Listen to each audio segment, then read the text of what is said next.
Welcome once again to another episode of the Sports-Oriented World Podcast. I'm your host Solomonokukuwafua, and I'll be giving you everything to do with the sports stories that have been happening recently, and be able to update you, and also at the same time to be able to preview on what's coming ahead. And so that's the whole purpose of the Sports-Oriented World Podcast. Everything to do with sports, taken from different corners of the world, be able to bring to you information. At the same time, you can make your own predictions.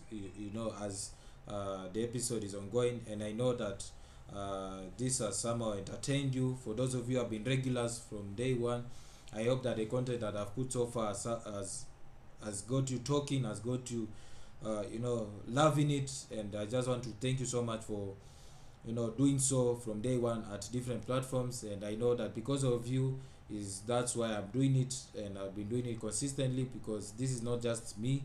It's all about you, the fans and the followers and the subscribers who are watching or listening to me right now. So thank you once again to all the regulars who have been following it from day one, and for those who are listening to this podcast for the very first time, just know that you're going to receive the links at the description for those who are watching it on YouTube, and for those who are listening to it at whatever platform, be able to go to the YouTube channel of this same podcast, be able to get more information. And I know that when you watch or listen to the previous episodes, then you'll somehow be aware of what is coming ahead in terms of the next episode. So make sure you're not going to be left out and be able to join the family. And so today, without any further ado, just make sure that for those of you who are watching it, I hope that you're not going to be distracted by any other person, and I hope that this is something worth listening, or that's something worth watching, because this is something that will keep you talking, keep you conversing, and even debate with your loved ones from wherever you are, from around you. And I know that wherever you are around the world, at whatever time zone, thank you so much for tuning in or plugging in or listening wherever you are. I hope this has not taken you for granted. So today, the title is basically the midweek review and the weekend preview. The midweek review and the weekend preview. So of course, midweek review is all talking about the results of matches that have happened in midweek in European club football, which of course happened on Tuesday, Wednesday, and yesterday, which is Thursday. And of course, today being on a Friday, that is the 18th of February, I'll be giving you the review of how it went down in midweek. And that's all from that one half of the of that point. Then the other half of it is going to be the weekend preview. Now of course, the weekend preview is all about the events that are happening in the weekend, and of course part of that is going to be the NBA All-Star weekend. So stay tuned as you listen or as you watch on what I have to bring to your table. So without any further ado, let's go to the midweek review.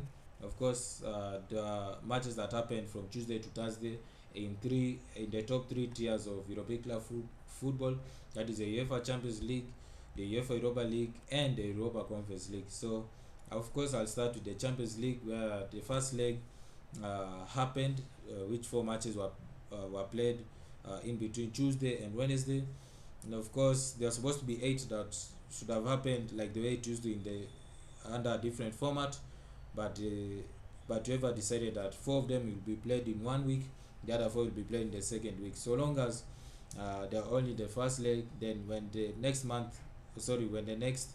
batch of matches happen, the same way, the second leg, then it will rotate. So that's how the new format is right now as we speak. So 4 matches happened between Tuesday and Wednesday, and of course 4 matches being PSG versus Real Madrid, Sporting Lisbon versus Man City, RB Salzburg versus Bayern Munich, and Inter Milan play against Liverpool. So starting with PSG, the game of course ended 1-0 thanks to Mbappe's late winner.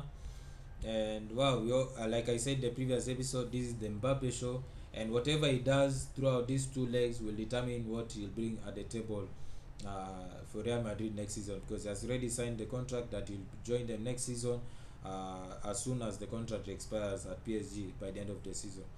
Now, if you look at the highlights on YouTube, and if you look at the stats at full time, you could see that PSG had a better game. Because why? If you look at the shots they had in that game, they had the most shots. Even the ones that are on target, they had more. If you look at possession, they had more than Real Madrid. Of course, they dominated possession. At the same time, they had more passes, and even the pass accuracy was higher than Real Madrid. So it basically shows that PSG were just hungrier than Real Madrid on that particular front. And even if you look at Real Madrid's side, they didn't have much to really offer. Even though they had their star players like Vinicius Junior, like Luka Modric, you even have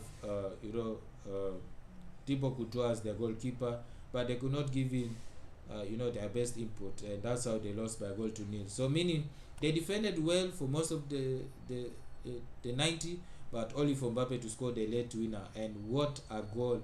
If you go back to the highlights, I mean, it shows that Mbappe is going to lead the next generation of footballers.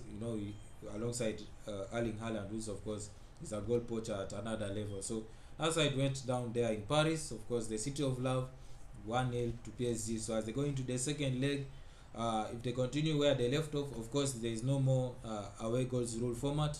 So I think whoever scores the most goals stands a higher chance of qualifying. So as I went down in Paris, which was played on Tuesday. Now if you look at the other game that was played on Tuesday, it was of course Sporting Lisbon play against Manchester City.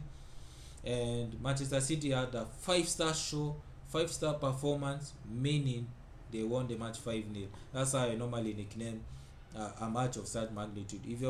If the match is like a 5-0, 5-1, I normally call it a 5-star show.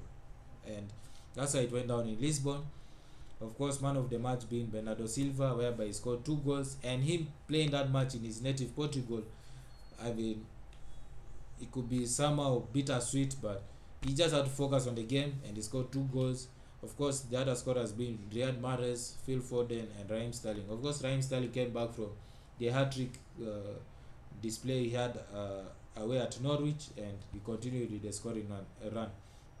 Of course, if you go to the highlights, for those of you who have watched the highlights on YouTube, or for those who like looking at the stats, at full time, I mean, look at Man City. They dominated almost, in every front. If you look at the shots, even the ones on target, they are the ones dominating. If you look at possession, they are dominating. If you look at the passes and even the accuracy of the passes, they are dominating. And I mean, it shows that they are also very hungry for the goals, and they got the goals in very early. If you look at Riyad Mahrez, he scored as early as the 7th minute, and despite the opposition calling it offside, the referee did not fall for that and just gave it a goal, and the goal stood. So since then, Man City continued to run riot, and that's how they ended up with a 5-0 win. So as they go back home in Manchester for the second leg, I think, as analysts and commentators always say, this is formality. They'll continue to score more, and before you know it, they're already in the quarterfinals. So that's how it went down in Lisbon on Tuesday. If you go to Wednesday, there are 2 more matches, of course. One being Red Bull Salzburg playing against Bayern, and then Inter Milan playing against Liverpool. Now, if you look at that game at Red Bull Salzburg versus Bayern Munich, and by the before I go any further, I think I got my predictions correct. If you can remember in the previous episode where I said that Kylian Mbappe's show is going to be very difficult, and I think I predicted at least a draw, but getting a win is somehow better for PSG. And if you look at the other match, I predicted correct, because I know Man City are going to run riot, and Sporting Lisbon cannot match up to them. Now, going into the Red Bull Salzburg game against Bayern Munich, which of course was played in Salzburg, I mean, this game was tight. Like I said in the previous episode, this was like a derby of some sort. Why? Because Red Bull Salzburg right now is the best club in Austria, and Bayern Munich is the best club in Germany, and both of them coming together. I mean, you all know very well, Red Bull Salzburg is owned by Dietrich Mateschitz, who is under Red, which is the person behind Red Bull brand. And if you look at Bayern Munich, which is owned by the fans and of course the board of directors. I mean, you all know their brand of football is somehow similar, but of course Bayern Munich of a better caliber than Red Bull Salzburg. So I think in that game, Red Bull Salzburg scoring early, by Adamu, it just shows that the Munich's defensive woes continues, because if you look at the last game, the Bundesliga, they lost by 4-2 away to VfL Bochum, and now going at Red Bull Salzburg, that was another shocker. But of course, someone called Kingsley Coman had to score for them in the 90th minute. Look at that. What is wrong in Bayern? This is unlike Bayern, and even if you look at the full-time stats on both sides, both of them gave it their all, to be honest. If you look at Bayern, they had 22 shots, and Red Bull Salzburg had half of their shots. And if you look at the shots on target, Bayern had 9, and Red Bull Salzburg had 6. So it was very interesting that both sides, went neck to neck on both the first half and the second half, and both of them were relentless. But of course, in terms of possession, passes, and the pass accuracy, Bayern dominated in all fronts. So it was interesting, and it had all the ingredients of the match that fans were expecting. So 1-1 it finished. So going to the second leg, I don't want to say it's going to be a no-brainer for Bayern, because you never know what Red Bull Salzburg will bring at the table. So yeah, but that's how it ended on that front. Then if you go to the other game, which was Inter Milan against Liverpool, now here I think in the previous episode I predicted a draw as a minimum, but Liverpool walked away with the win as the match went. So if you look at the highlights on YouTube and even look at the full-time stats, you could see that Liverpool were just hungry, but they had to do it the hard way. Why? Because Inter was so stubborn defensively. Of course, there are no nonsense. We look at players like Skriniar, De Vrij, and we all know it's like a double decker of defense, which is very difficult for Liverpool to break. But other than that, even if you look at the full-time stats, Liverpool didn't have like that many clear shots, like something that is worth on target. Yes, there are 2 shots on target out of the 13, so it's somehow unimpressive according to Jurgen Klopp. If you look at Inter Milan, there are 9 shots and none of them were on target. So I think it's basically they are wasteful, so to speak, if you are to ask me. But if you look at possession, both of them had their own moments of possession of the ball at different halves, at both the first and the second. But even if you look at the passes and its accuracy, it was also somehow close. But yeah, Liverpool continued to dominate. And of course, the ones who scored the goals is Firmino, who of course came back from the qualifiers with Brazil, and Mohamed Salah, who came back from AFCON after losing the final to Senegal. And of course, his teammate being Sadio Mane being the champion. I think they have somehow put that aside and just focus on Liverpool Football Club. So that's how it went down in the Champions League this week from 15th and 16th of February, which of course was on Tuesday and Wednesday. Now if you go to the Europa League front, now of course there are like 8 games that happened on that same night, and out of the 8 games, like I told you, I have chosen the top 3. Now the top 3 games were of course RB Leipzig playing against Real Sociedad, FC Porto playing against Lazio, and of course Barcelona playing Napoli. Now before I go any further, let me give also the results of the other fixtures before I now talk more of the top 3 games which I chose. Now of course, the shocker being that Dortmund lost 4-2 at home to Rangers. Then Zenit St. Petersburg also lost at home, this time by Real Betis by 3-2. The Sheriff Tiraspol, look at their journey. Their journey continues to be juicy for them, continues to be interesting for them, and they won 2-0 at home to Braga, which is of course a shock. Then if you look at the game between Atalanta and Olympiacos, that had ended 2-1 to Atalanta, who are playing at home. Then of course Seville won their game by 3-1, which they played against Dynamo Zagreb. Now let's go further into the 3 games which I told you, which is worth of a discussion, which of course I started with Barcelona playing against Napoli. Now of course Barcelona playing for the first time ever under this new format of the Europa League, and even in the Europa League, the last time they didn't qualify outside the group stages going to the round of 16 was 17 years ago, and then playing in the Europa League somehow is bittersweet for them, because this is like the only chance of them winning a silverware, and of course being led by Jurgen Klopp. Xavi Hernandez. I don't know why I like saying Jurgen Klopp, but yeah, Xavi Hernandez, And of course, the game, of course, was dominated by Barcelona. If you look at the full-time stats, the way things went down, and if you look at Napoli, they had 4 shots and all of them were on target. So they are basically efficient, but at the same time, they walked away with with a goal and a draw. So that is something what a positive, if to ask me. So them going at home, that is something that they can take home and be able to do a better homework. But for Barcelona, they dominated the shots on target, but only to walk away with a draw. I think that is something worrying, especially if we're going away to Naples in the second leg, which is next Thursday. And then if you look at possession and the passes and its accuracy, of course, Barcelona dominated in that front. And those who scored the goals, of course, Napoli scored first with Zelinski in the 29th minute. And then Barcelona came back the second half. Dan Nicolaisen threw a penalty from Ferran Torres.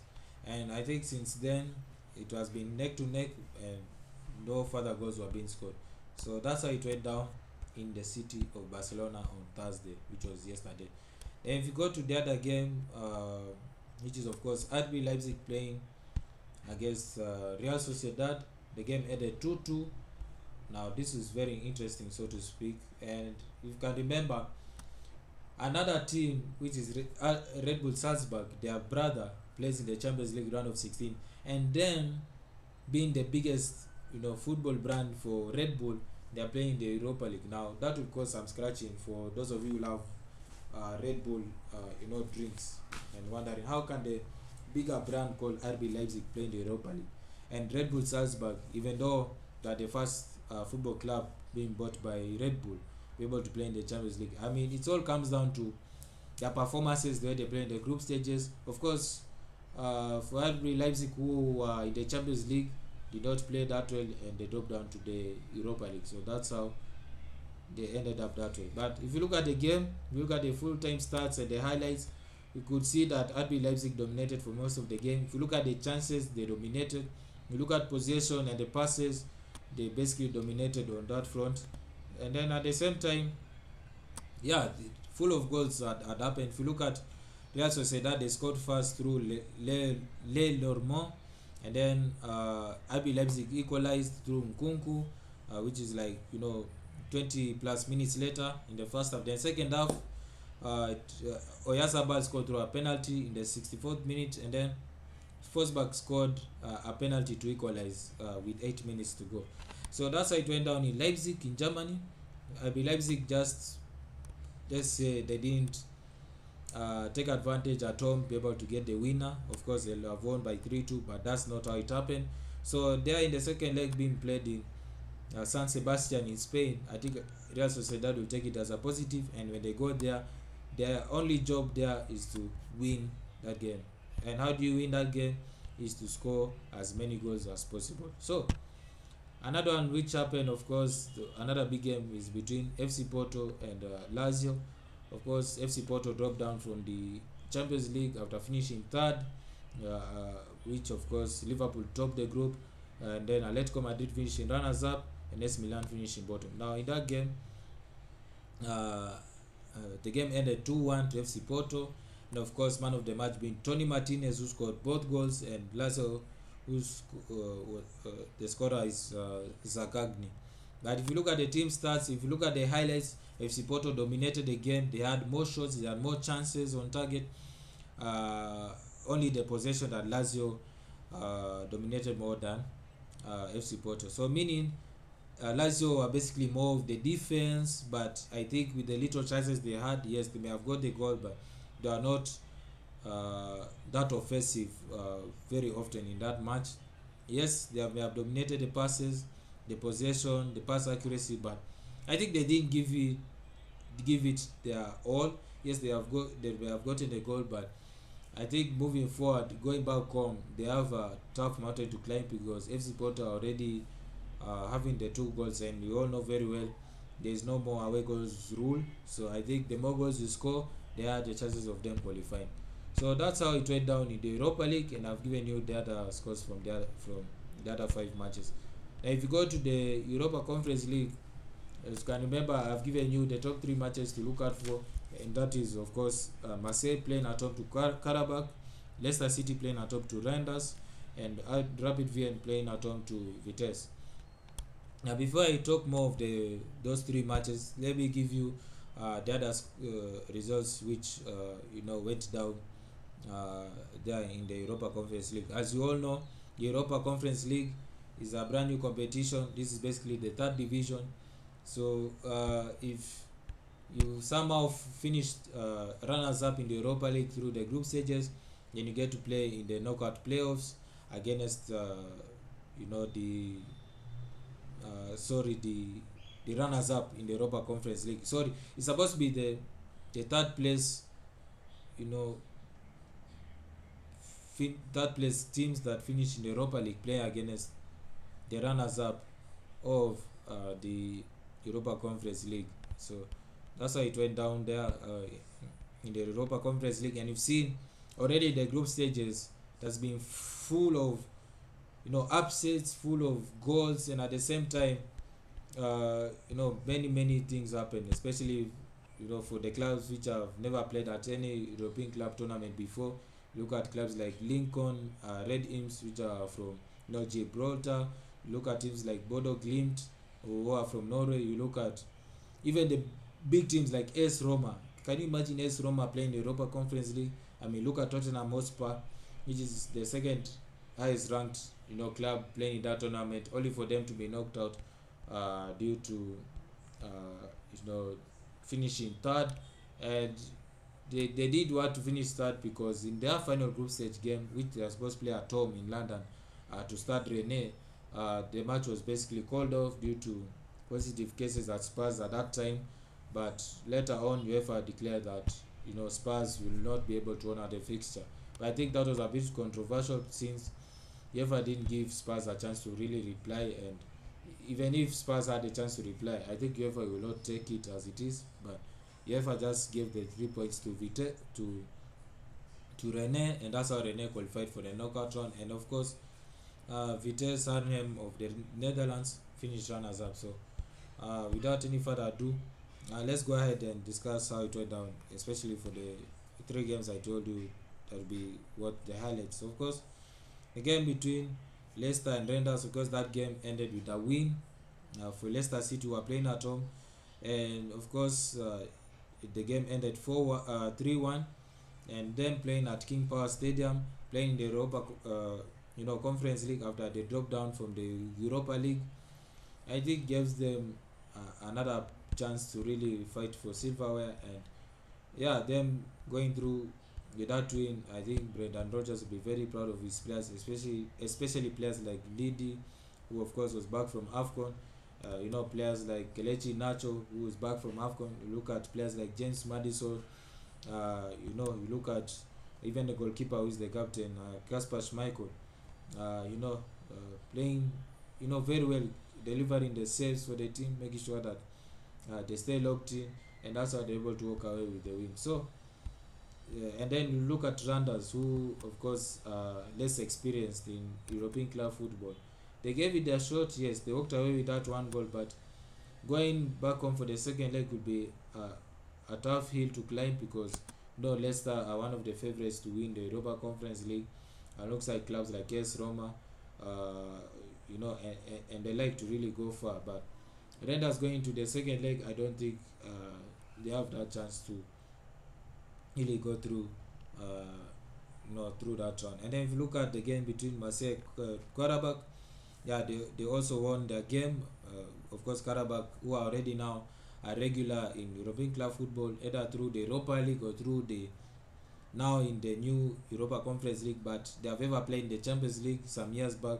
But in this game, when they were playing in Marseille, they didn't give it much, because of course they walked away with that 1 goal, but without the win, I think that's not good enough. So them going to the second leg in Baku, they have another mountain to climb, and they need at least 3 goals to be able to secure themselves a chance to qualify for the round of 16 officially. But for Marseille, led by Dimitri Payet, led by Steve Mandanda and company, I think that they are done an awesome job by really leading the team. Of course, the captain being Dimitri Payet, leading the offensive front and being an all-round playmaker.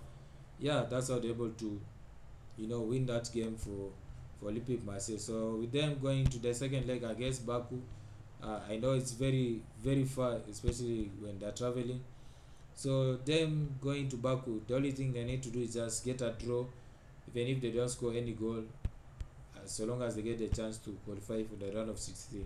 So that's how it went down, of course, in Marseille.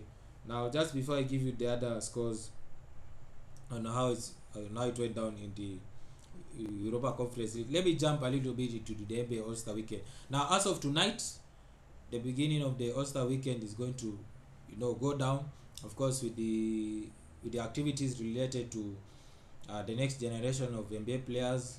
Of course, one being the Clocks Rising Stars Challenge, which is of course a knockout first tournament, which of course 4 teams, in a total of 28 players in those 4 teams, which of course means 7 players each being represented in the NBA and also the G League, who come together. They play a knockout format. Of course, whoever wins that tournament gets to win prizes, and in between is going to be a brand new challenge, which is called the Clorox Clutch Challenge, which is similar to the 3-point contest, but rather in form of scoring the most 3-point clutch shots, which of course is known for different occasions that have mostly scored during clutch moments in the playoffs, and that's why the NBA introduced that. And for of course the players to watch out for during tonight's festivities, you have Isaac Okoro, who is playing for Team Barry. You look at Precious Achua, who plays for Team Isaiah. You look at Desmond Bain, who plays for Team Isaiah, who of course are teammates in that All-Star team. Then you look at Ayo Dosumbu, who plays for Team Payton. And just yesterday, Jonathan Kuminga has been recruited into Team Payton.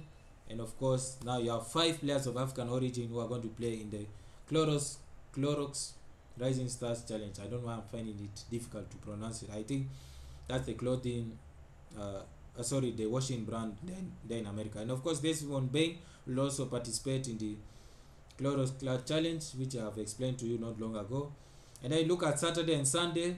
Of course, there's going to be musicians performing during that weekend, one being on Saturday and the other one being on Sunday. Now, of course, Saturday DJ Khaled will lead in that front alongside others like Major Blige on Saturday. Then on Sunday, Asha, who is of course the part-time owner of the Cavaliers, will be leading the front on Sunday, performing at halftime. So that's how it's going down. Of course, Saturday the Antetokounmpos will be leading in the Taco Bell Skills Challenge, which of course 3 brothers are in. That is Giannis, Alex, and Thanasis. Now Giannis and Thanasis are teammates at the Bucks, who are of course the champions, the defending champs. And then Alex Antetokounmpo is playing for the Raptors G League team called the Raptors 905. And then of course Desmond Bain once again will participate in the festivities after playing already in the Rising Stars tournament and Clutch Challenge, which is tonight. The next day, which is tomorrow, is going to participate in the 3-point contest. So watch out for him. For those who are Africans like myself, let's support him. Let's give him morale to be able to win all those contests that he's in. And then on Sunday, of course, Team LeBron facing Team Durant. Of course, no Durant, who is the captain due to injury. So of course, you have Giannis Antetokounmpo leading the African segment of Team LeBron, and then Joel Embiid leading the African segment on Team Durant.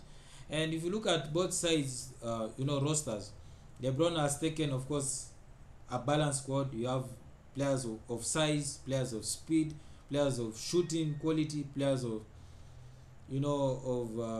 bench player quality, and so forth. So he gelled it in together. So you have, of course, Steph, Giannis, Jokic, all of them once again as starters, and partnering with LeBron. So, and for that regard, being played at LeBron's hometown of Cleveland, I think LeBron will have to do better than the last All-Star game, because in the last All-Star game he scored 4 points and had 7 assists. So in this one being played at his hometown, I think he should do better if he wants to win the All-Star game MVP and also the game title for his team. So that's how it's going down there in the All-Star game. Of course, Embiid will have to lead on the other side, which has Ja Morant. If you look at Team Durant is mostly young people, those who have played for the first time. Guys like Andrew Wiggins, John Morant, LaMelo Ball, Darius Garland, and so forth. And it's going to be very interesting to see how LeBron is to match up with Team Durant. And that's how it's going down in the All-Star weekend. Now, moving ahead, the fixtures for the weekend in European football, I've written down in my notes. I think very good games to watch out for. Now, starting with tonight, there's going to be a Turin derby between Juventus and Torino, starting at 7:45 p.m. GMT, that is London time. Then if you look at on Saturday, Arsenal playing Brentford, Crystal Palace playing Chelsea. For Arsenal's game, it's going to be at 3 p.m. GMT, which is also the same as Crystal Palace against Chelsea. Now, both games being London derbies, that is something worth watching. And then on Sunday, I've selected 4 games from across Europe which are worth watching, and that is the game between Wolves playing against Leicester, that's at 4:30 p.m. GMT. Then you have Athletic Bilbao playing against Real Sociedad, that is at 10 p.m. GMT. 8 p.m. GMT, that is the derby of northern Spain. Then if you look at Bayern Munich playing Greuther Fürth, after drawing at Red Bull Salzburg in midweek and then losing away to Bochum last weekend, they are now coming back home to play against Greuther Fürth, which is somehow a minor regional derby because both teams are from Bavaria. And then the game is at 2:30 p.m. GMT. If you look at the other game, which is another rivalry, which is of two kinds. One being of Borussia, because both clubs' names start with Borussia, and then both of them being from the same region, that is the Rhine River region. Then of course the game is going to be between Borussia Dortmund and Borussia Mönchengladbach. The game is at 4:30 p.m. GMT. So watch out for those games. And just before going any further, of course the NBA is taking a break, which is going to be 1 week starting tonight. And of course, if you look at how the teams have been performing in the past few months, I had written down on my notes, teams which I expect them to really qualify for the playoffs no matter where they finish. So if you look at the Suns, if you look at the Warriors, the Grizzlies, the Jazz, the Mavericks, the Nuggets, the Timberwolves, the LA Lakers, the LA Clippers, and the Trailblazers. So I wrote down in my notes and said, okay, if you look at on a month by month basis, I've seen those teams being the top 10. Okay, not top 10 really, but the 10 teams who are consistent in the top 10. And then if you look at in the East, I've written down the Heat, the Bulls, the Nets, the Cavaliers, the Bucks, the 76ers, the Raptors, the Hornets, the Wizards, and the Celtics. I saw them as the 10 teams who are very consistent in the top 10, which of course means the qualifiers for the playoffs. So that's my take on the NBA, even as it takes a 1 week break, as they now focus on the second half of the season. So without any further ado, let me finish off with the games happening in Africa.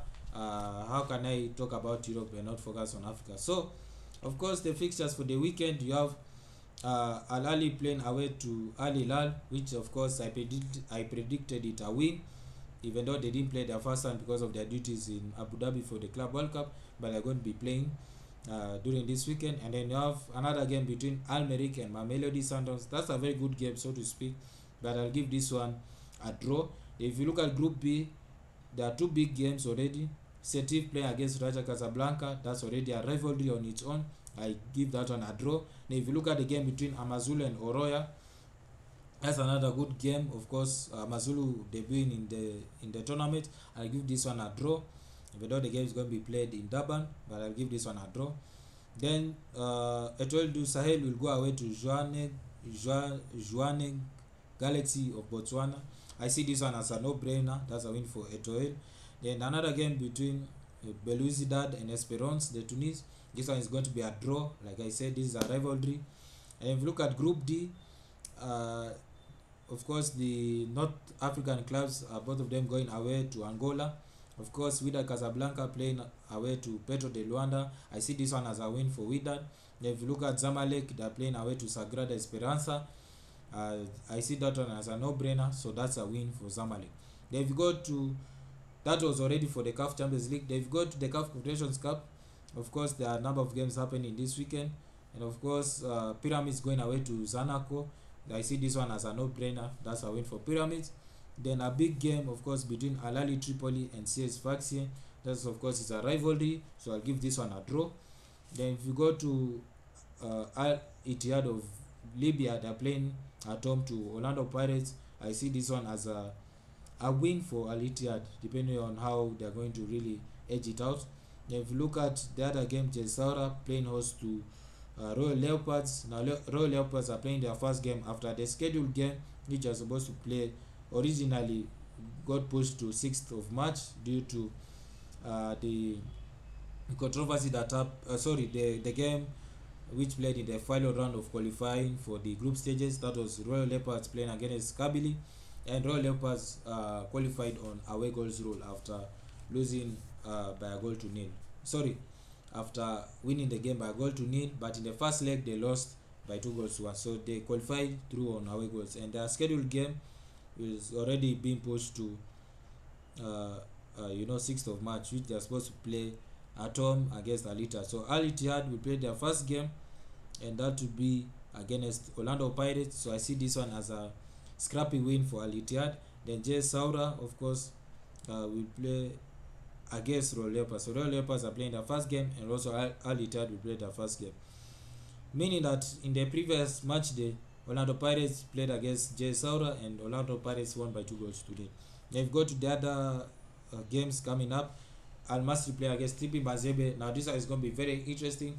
The best team from Sub-Saharan Africa, that is TP Mazembe, in that competition, will play away at Al Masry. So I see this one as a draw. It's going to be matter of margins. And if you look at the other game, AS Soto will play against Koto Sport. Now I see this one as a draw also because AS Soto are somehow less experienced, and Cotton Sport are more experienced, so it's going to be a matter of margins, and I give this one a draw too. Then of course the final two games happening this weekend, RS Berkane playing away at ASEC Mimosas. I see this one as a no-brainer. That's a win for RS Berkane, who are already experienced in this tournament. And if you look at the other game, Simba playing at home to USGN of Niger. I see this one very interesting. I mean, you never know, because you look at the previous game, and USGN played against RS Berkane. They gave them a run for their money, only for them to lose by 5-2. So that's how it's happening in the African front. And that's it for the show. Thank you to everybody who have been listening or watching from wherever you are around the world. I hope you are entertained, you are informed on what is happening in the sporting world, and thank you so much for watching or listening. And don't forget to comment and subscribe on YouTube. And for those of you who are new, I make sure I'll put down the links to be able to get the rest of them from the previous episodes. And make sure that you do the same by clicking the subscribe button, click the bell button so that you get notified on what's coming up next. And then also follow it on social media. If you want to listen to it without watching me, that's okay, because I have different podcast platforms to be able to listen to, so that you can also download it when you have enough data to be able to download them. So do that also, and I'll really appreciate it. Show me some love if you really love the content, and even as you respond on social media during your time, I'll be able to show you love, so that I continue doing more of this and be able to grow this network. So thank you once again, and until the next episode, have a great day from wherever you are around the world.